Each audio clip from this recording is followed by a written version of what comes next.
وربنا طاهر ده ما بيعرف يلعب كوره، وربنا طاهر ده ما بيعرف يلعب كوره اصلا. انت قصدك على طاهر ده؟ طاهر ده افضل لعيب بيحتفل في الفرقه، ده كفايه احتفال سطلانه، جدد له يا ابني 3 سنين.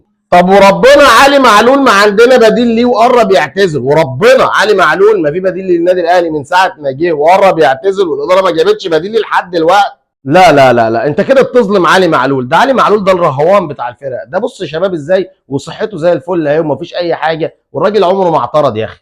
طب وربنا كمان مره محمد شريف وكهربا دول اجنحه، احنا كنا شارينهم على اساس ان دول اجنحه بيلعبوا في الجناح الشمالي الاثنين، تخيل هم دول اللي بيلعبوا راس حربه في النادي الاهلي، وربنا النادي عايز راس حربه. معقوله يعني انتوا هتفهموا اكتر من المدير الفني اللي لاعب الاثنين راس حربه والاثنين كمان بيسجلوا في الزمالك زي الفل؟ طب وربنا كمان مره، وربنا كمان مره انا جاي اكد عليك يا كابتن خطيب ان النادي محتاج راس حربه، النادي محتاج راس حربه، النادي محتاج راس حربه، النادي